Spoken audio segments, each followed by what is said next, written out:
Father, my father. I don't learn. My father. Wow, wow, wow, wow. Good to have you here. My father. I'm very delighted to have you finally. What an honor to have my father in the building. Thank you, sir. I Thank you beg for having you. me. I'm just loyal. I hope I'll eat akara this night. I beg, don't start this. How are Now. you today, sir? Yeah, I'm very, very well. It's good to have you. It's good to have you on this platform. We're Thank very, you. very Thank you for having delighted. me. Thank you for having me. I appreciate you. Thank you for having me, sir. Can you hear me at all? Yes, I can hear you very clearly. Oh, beautiful. Can you hear me as well? Yes, I can. Yes, I can hear you very perfectly. Very, All very right. perfectly. So I officially welcome you to Men's Gap, a conversation about, what men needs to fill the gaps in their lives. We had an episode on Monday and it was fantastic. It was fantastic because it was eye-opening. Our guest spoke about 3 or 4 gaps that are in men right now and gave some nuggets on the solutions to those gaps, how to fill those gaps for men. And today we want to continue this conversation. And it's because there is this male crisis out there. This society we are in now, men are becoming, I don't know, have the right words to describe what the society is turning to right now. But whatever is responsible for the social vices that are emanating from the behaviors of men of these, of nowadays, we believe that we can deal with it. We can deal with it. And, if we put a face and a name to those gaps, perhaps we could arrive at respective relevant solutions to them, sooner than expected. So that is majorly the essence of this conversation this evening. And I know that I trust God in your life that you're going to help us out on some of these things too. So while we're doing that, I want to officially welcome our audience. If you have joined this conversation already, you can see that we have 3 additional people already on the platform. That is very fantastic. That is fantastic. So thank you for joining us this evening again. It's going to be awesome. It's going to be awesome again. And I want you to know, I don't know if you got it in your mail today, whatever contribution you have, whatever observation you have, whatever question you have as our guest is talking as this conversation is going on, please don't hesitate to drop them in the chat box. We're going to be attending to them right there, because it is called a conversation. So, and you're part of the conversation, our audience. So I want to officially welcome Engineer Oluwaseun Abegunde to this platform. And without wasting time, just for us to dive into business, I want to ask you, do you have men in your life? And what is your relationship with the type of men you have in your life?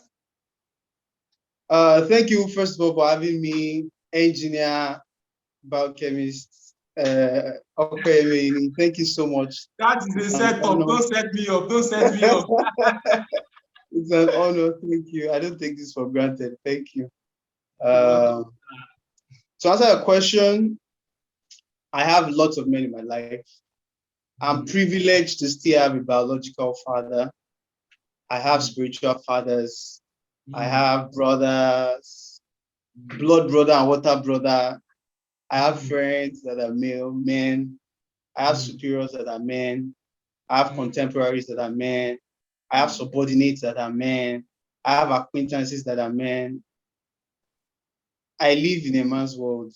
So I have lots of men in my life. Lots of them. Are you saying there's no woman in your life? Because all these people surrounding you, I don't know if there's any woman in your life.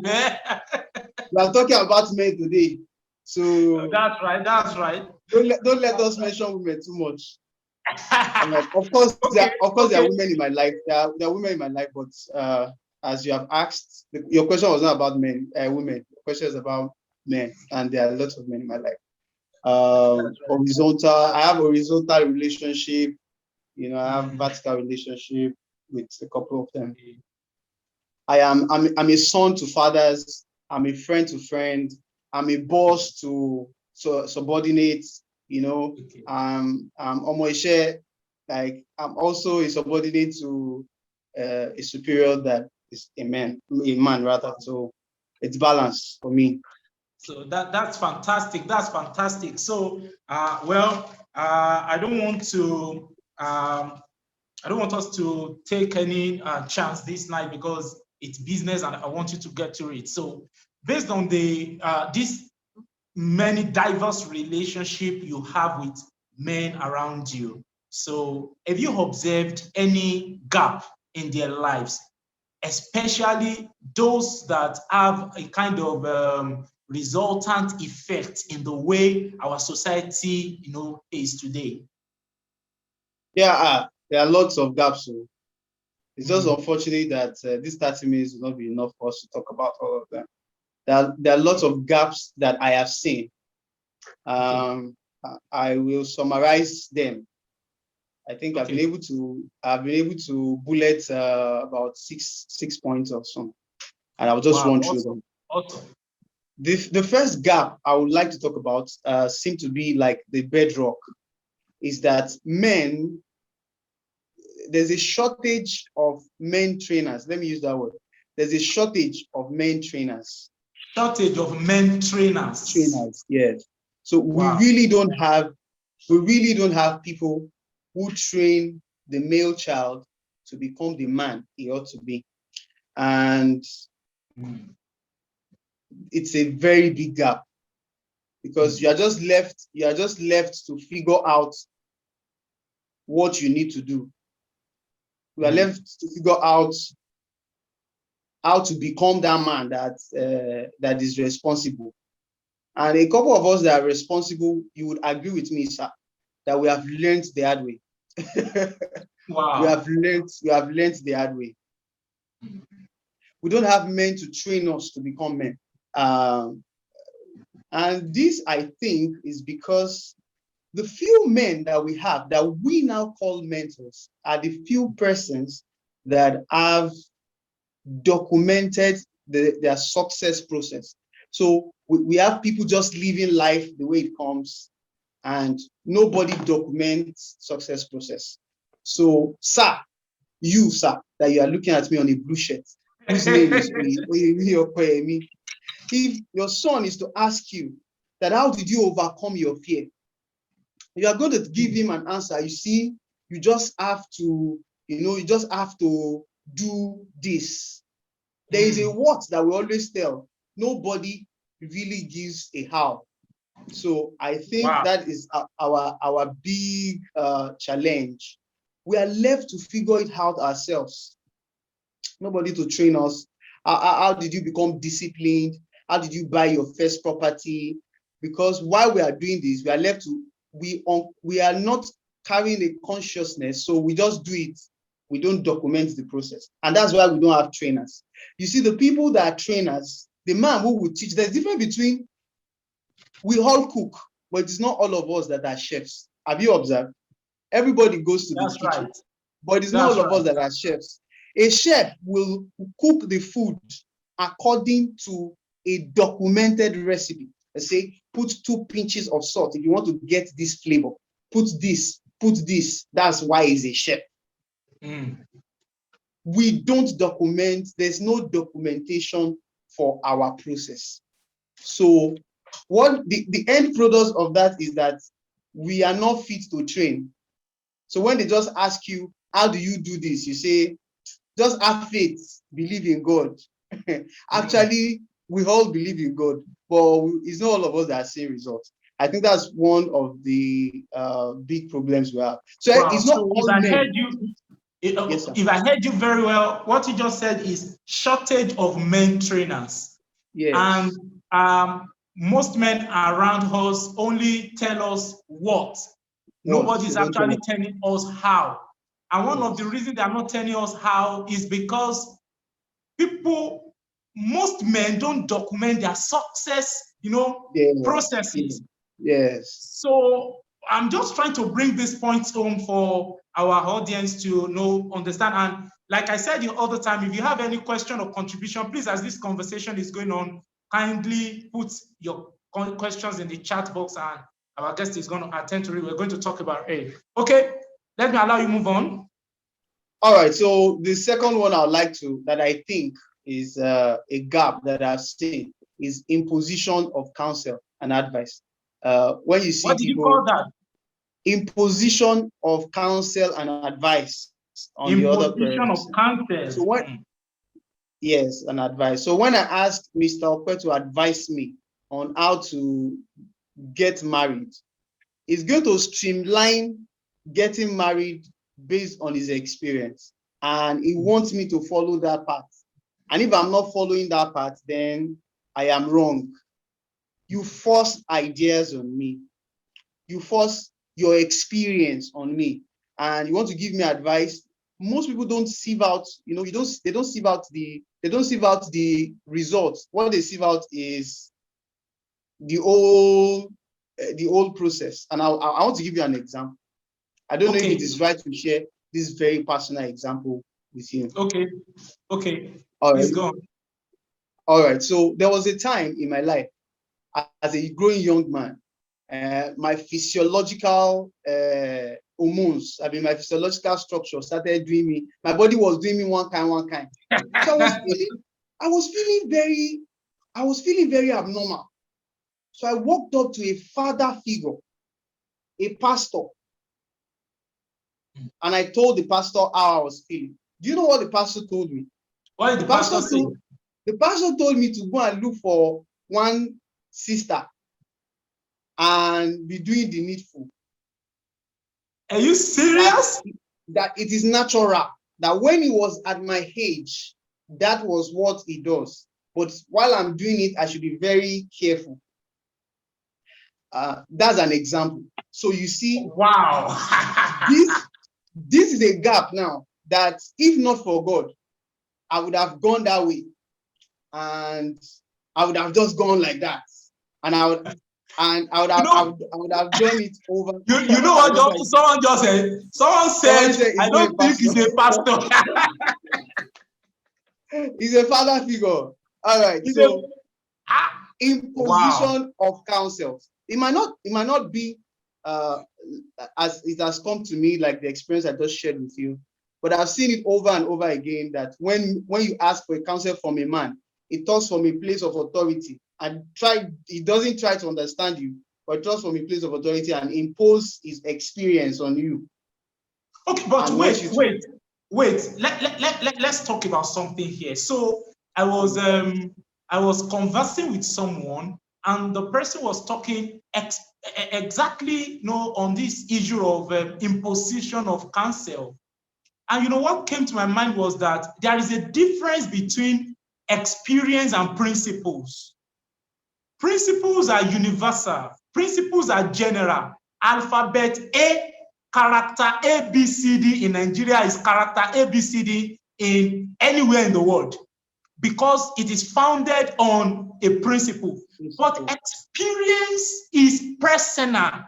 God bless that you went through that does not mean I should go that journey too.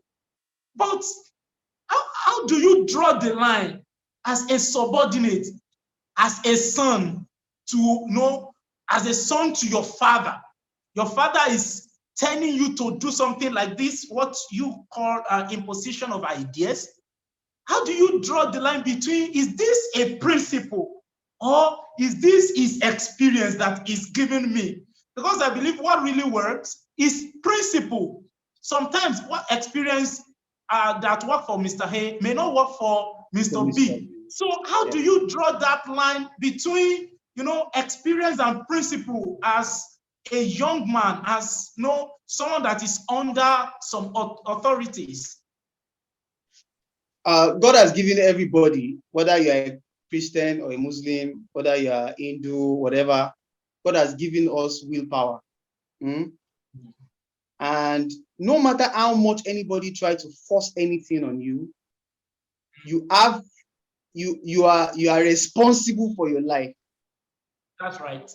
You are responsible for whatever that happens to us. So women need to come to this realization that it is not all counsel that I take. It is not all counsel that I take. So when I seek, yes, when I seek for counsel, I am just seeking for clarity. I am not, it doesn't necessarily mean that the fact that you have given me a counsel, I must take that counsel. We are responsible for the choices that we need to know that. So before you ask anybody for advice, just know that the outcome of you taking this advice or not taking the advice, you are responsible for whatever that happens to you. Why you don't have control of whatever that's happened to whoever that is counseling you, you have control over what will happen to you if you are to take this counsel or whether you are not. Okay, so are you saying men, because I see this play out in different phases, are you saying men that like a son-in-law taking advice from father-in-law, like, she's my daughter, this is what works for her. If you can just do this, it works for her. And taking that maybe doggedly, are you saying the person is not maybe aware of these personal responsibilities of whatever outcomes that comes out of whatever decision is making based on this? There's a way we delegate. There's a way we delegate these responsibilities for our life to other people. There's a way we think that when I just ask this person, what should I do? When you ask people, what should you do? You are seeking perspective and clarity. That's right. So it doesn't necessarily mean that when you get counsel, every counsel you get, you take everything hook, line, and sinker. So we should know that, see, I'm just seeking clarity for this. I'm still the one I'm the one with the ruler of this ship, whether to move forward or to move back or to stand still. Okay. All right. So we are saying there is a gap of imposition of counsel and advice. And basically this play out when people try to impose their experience on us, especially when you go to them for advice. I think let's move on. All right. The third one I would like to share with us. Let's move on. Concealing emotions is a gap. We used to conceal emotions as men. I have seen this in my father. I have seen it in almost all the men I've ever had personal relationship with. And I would like to give an analogy of a pool and a river. Men, most men are a pool. We are just there. The water is just there. It's not flowing anywhere. And you people that go to school more than us, you said that the purest water is that natural flowing water, right? The water is always flowing. And that is why our sisters, our other gender, I think that's why they are stronger and they are better than us in some ways. When a woman is sad, she cries. When she's happy, they express themselves. But you see a man, they've told you not to conceal. They've told you, no, you're a man, you must not cry. And this thing is destroying man, because we now carry a lot of odds. We carry a lot of inferiority complex. We carry a lot of fear. We carry a lot of emotions about. We bottle up emotions because of prejudice, that this is what they have said. Before I move to the next point, I would like to tell you what I think made Jesus. I'm sorry if you're not a Christian listening to this, but there's a story about Jesus in the Bible where Jesus Christ, God personified, cried. Jesus wait, Jesus, I don't know the Yoruba translation, but in English, King James Version, he said Jesus wept. I mean, Jesus let it flow out. Men, we don't let it flow out. That's why we don't want to feel it. Please hold on. Someone said in the chat box that I wasn't told that, but I think it is inborn to an extent. It is not inborn. Is that inborn? Can we say it is Not, inborn? it is conditioning. It is not inborn. You How don't is that necessarily have to. conditioning? Yeah. Let me tell you, in the cartoons, you have seen that this is how men look like. In the movies you watch, they show you this how kings walk. When you see a baby boy and a baby girl, and you tell the baby boy, Bobo, he does like this, and the boy is crying, they tell him, don't cry, boys don't cry. And you see the girl, she's crying, do you understand? So they conditioned our mind, not necessarily telling us that we should keep quiet, we should not cry, we should not express ourselves. Wait. Let's take it bit by bit. You use the word they. They conditioned our mind. Who are they? When did the conditioning, where did it start from? The day is the society. The day is the society. Society has conditioned us that we are the stronger ones. I don't know. I never agreed to that, because I don't know if my sister is watching now. She beat the hell out of me as a child. I have never believed that anyway. She's stronger than me. She beats me. She does.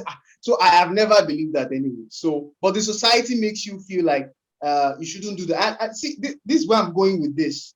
This is why when a man is wrong, he doesn't agree that he's wrong. It's a big problem.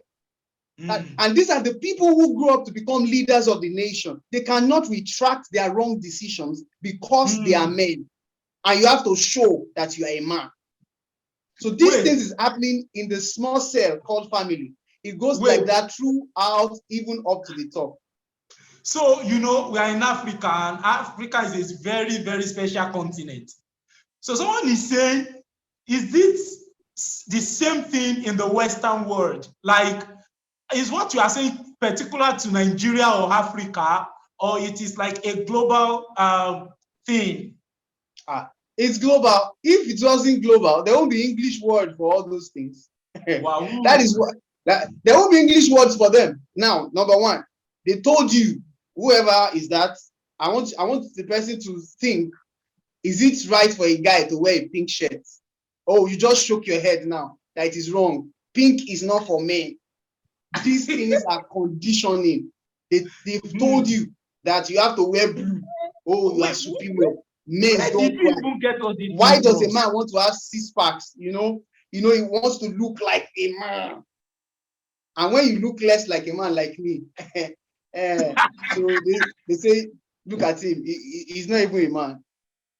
And when you cry, they tell you you're not a man. When you say that you are afraid, it is wrong for you to say. This prejudice has so affected us that when our leaders make mistakes, they can't retract their decisions. They cannot say, oh, I am wrong. Oh, this person is right. And this is what is causing it. They actually know, but we have been conditioned to conceal our emotions. That's number 3.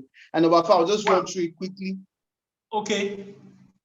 So please, before you move to the next, if you have any question, kindly drop your question in the chat box. Please, it's a conversation. If you have, I like the way people are contributing. Someone said you are a man by birth, not by what you have or don't have. So, well, I don't know if that is a talk for another day, but if you have any question, kindly drop in the chat box. Any contribution, please, we'll attend to everyone's question this evening. You can move on, please. All right, so number 4, I'll say trend gullibility. We are trend gullible as men, and it's a big gap for us. Trend gullibility. Yes, we follow trends a lot. Do you know that I'll just be fast with this? And the reason why we do this is because of ostracism. We don't want to be excluded from social acceptance, general social acceptance. I know what I passed through. Sir? Is there anything wrong with that? There's nothing wrong with it, but it makes us go where we should not go sometimes, or should I say most times. Okay. Man, know thyself. Have you heard that word before? Man, yes. Know thyself. All right. So I know that drinking is not good for me, but my friends are going for TGIF. It's fine. What are you going to do at home? If you're a recluse like me, you get this feedback a couple of times. What are you going to do at home? I'm going to watch movies. You're watching movies. What kind of man are you? Are you not a man? Do you understand? So Eh? there are a lot of people like me, that are falling because of this. Uh, we follow trends, and they tell you that men don't watch movies, women that watch movies. They tell you men watch football. What men do is to watch football. By the way, do you watch football? I watch Nigerian matches.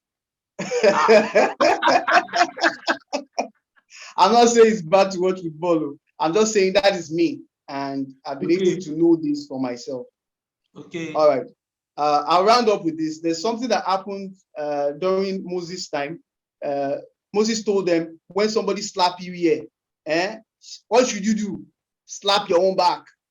That's And right. that was what was working with men.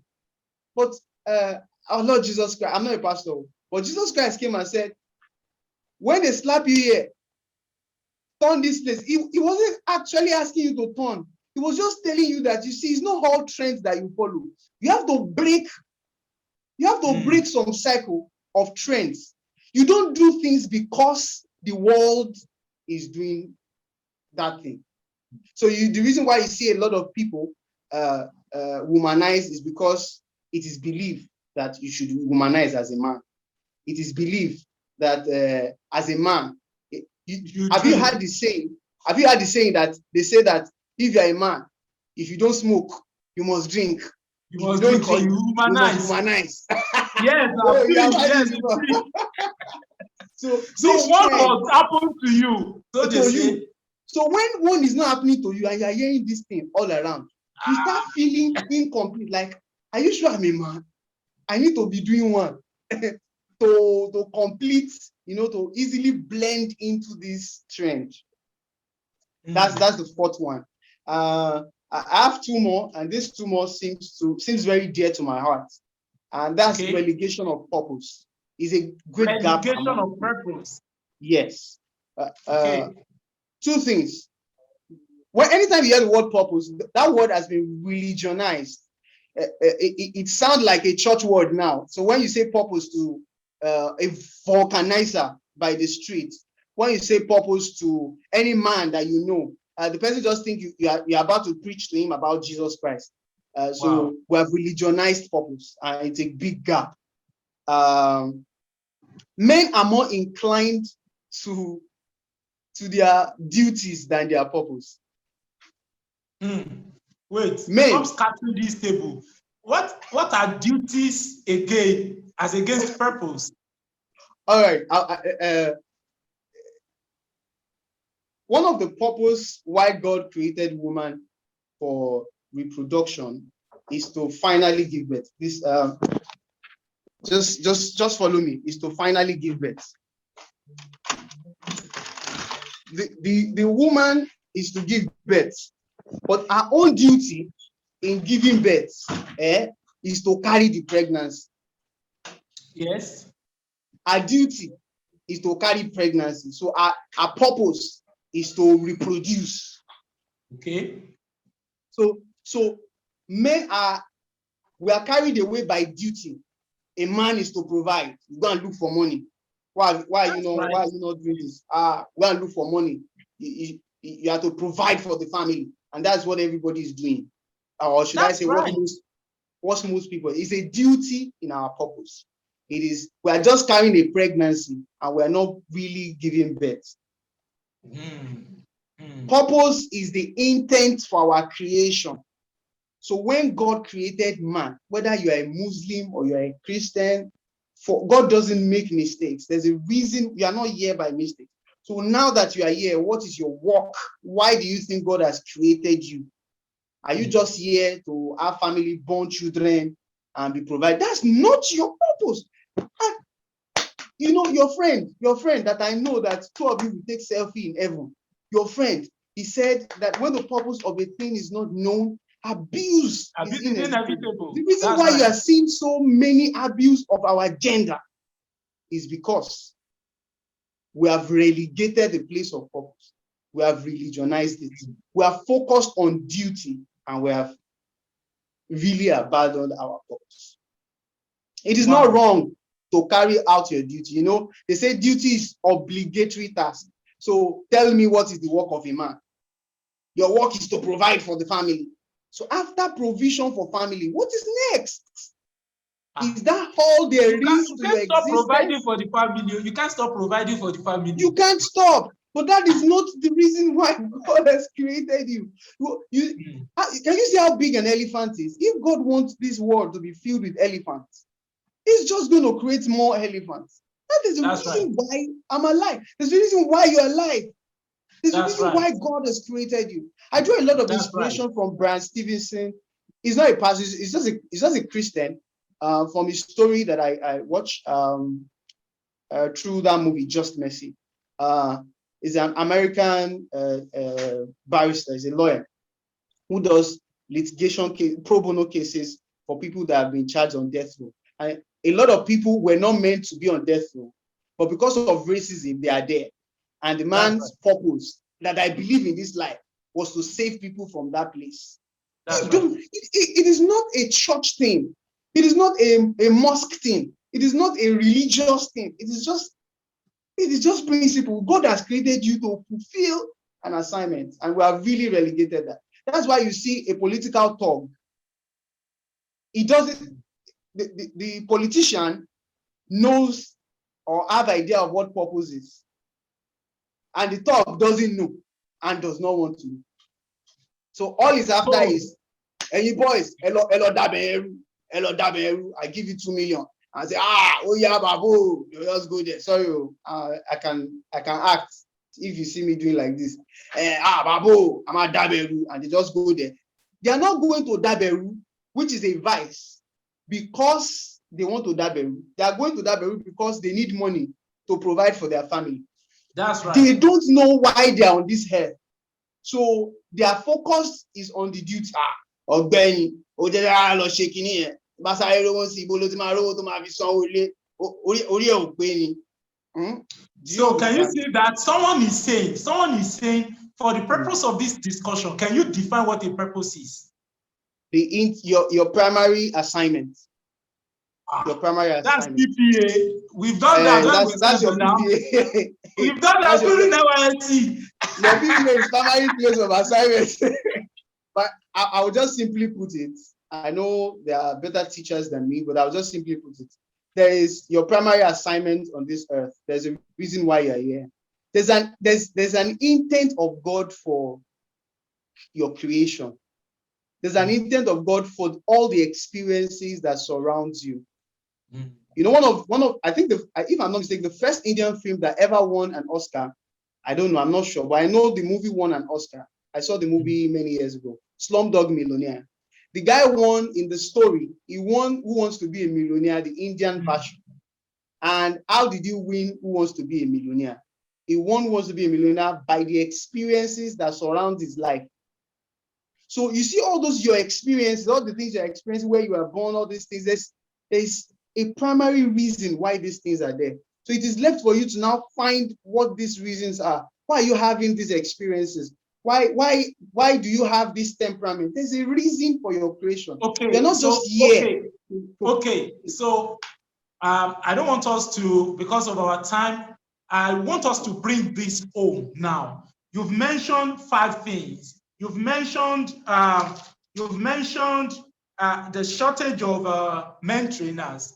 You've mentioned the imposition of counsel and advice. You've mentioned the concealed, emotions. You've mentioned the relegation of purpose. I want us to bring this home. How do these things, what are the indicators that we have these gaps in our life? So, like I'm talking to you now, how do I know that any of these things actually playing out in my life? Because the reason for this conversation is for us to identify those gaps and see how we can fill the gap so that we can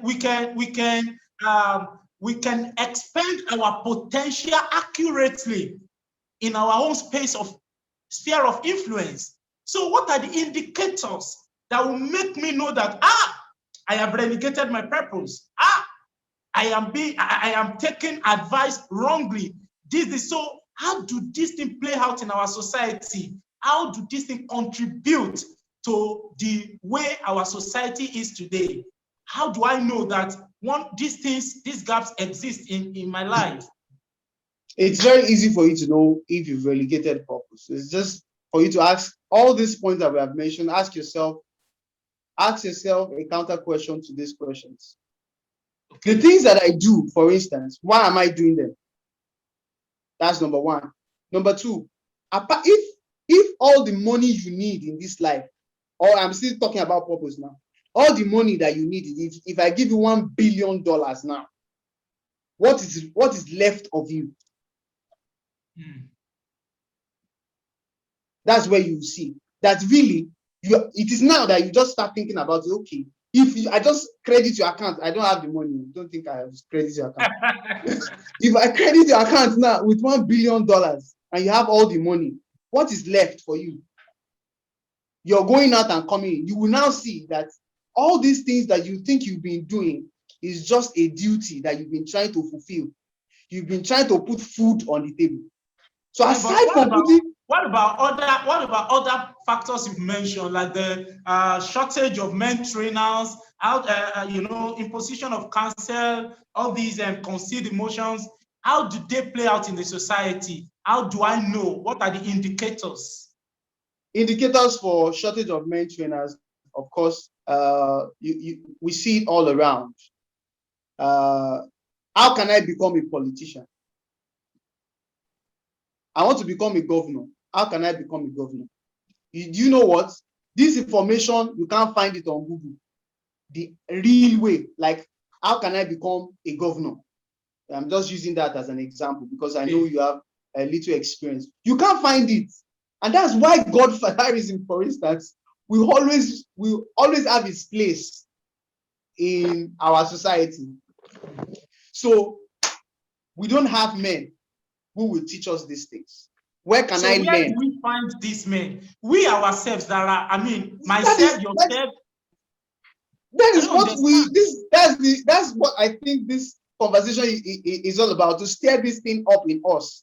We that we are young men now, and any old man that is watching, that we should start sitting back and start documenting the process of all the success that you have achieved.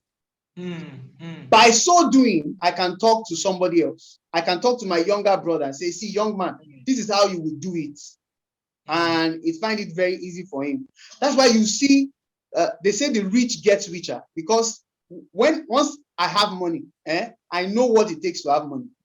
And what I just do, I transfer the wealth to whom? To my child. That's why the rich will always get richer. There's a documentation, and its training becomes very easy at that point. Because I can now take you and say, okay, this is how we're going to do it. So for us now, it is the little success that we have had in our lives. Let us go back to the table and start doing this. Let us go back to the table and start doing it, not just for our sake, but for posterity's sake. The version of men that we are now going to have, that will be holding this kind of meeting in a couple of years' time, will be our own produce, the men that are around us. And even ask yourself, as you are now, the men around you, how many of them called you father on Sunday? This last Sunday that passed. Like, people that really genuinely called you father. You are not old enough to be their father, but they call you father. That's how we identify these flaws, and we should start documenting them and start working on them. On issue of trend, we should not just follow all trends. We should see them before we follow. It is trendy for men to do this. It is not wrong, but before you just do it, man, know thyself. Will this align with my purpose? If it's not, it is not a trend to follow. We should not conceal emotions. Cry if you must cry. If someone tell you are wrong, accept. If you are really wrong, accept. If you are Don't wrong, do macho. don't do. You are a man. I'm a man. Men don't say no. Don't feel it. If you are wrong, accept that you are wrong. Accept to be corrected if you are wrong. Wow. The best a man can be found in the kind of men that he looks up to. The best any man in this life can ever be. You just look at all the people that this person is looking up to. Just check them. If you want to see the best I can be, look at the people I look up to, and you have idea of what I can become. You see, thank you very much. Thank you very much. We have really taken our, gone beyond our stipulated time, and I really want to thank our, the participants in this conversation, the audience, for staying through till this very time. It's been awesome. I mean, I have seen my notes. I am writing. Can you see my notes? I am writing. I hope, guys, I hope you are writing too. I've heard a lot, if there's anything that will not depart from me from this conversation this night is documentation. Document your process, document your journey. And on the part of the trainer, men lacking trainers, that is why I know you are aware of equip. So, that is one of the reasons behind equip. There are no positive models and mentors out there that even when you even want someone to train you, the first thing is you should be able to trust that person has capacity to train you. But they are very rare, and those that are available are not accessible. That is why we brought up equip, so that we can bridge that gap between a mentee and a mentor, between the trainee and the trainer. So we are trying to bridge that gap, and I'm telling guys that are listening here that registration is still ongoing. We are still taking registration for equip. You can check www.equipafrica.com.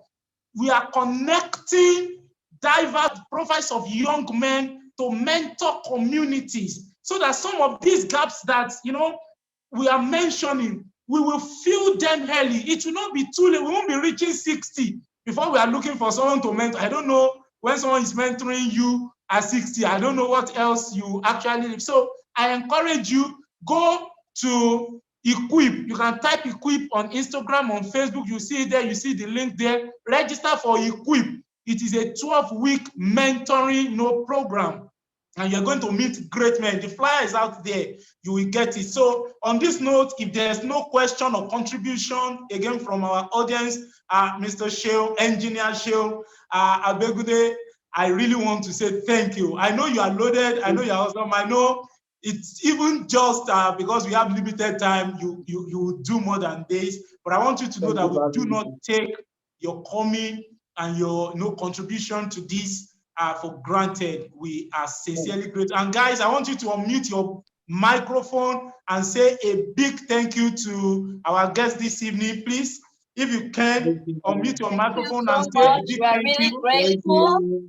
Thank you very much. We appreciate. Thank you, sir. Thank you, Mark. Thank you very much. Guys.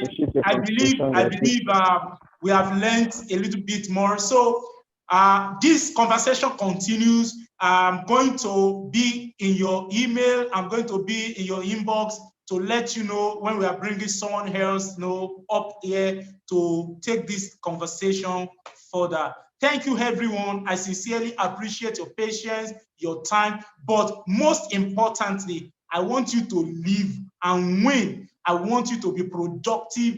I want you to be a model to that boy, that man in your sphere of influence. I want you to be someone they will look up to. I want you to know that every gap in your life can be filled, and I want you to do all it takes to get those gaps filled. Thank you very much again. I say God bless you. Until I come your way again, I will say keep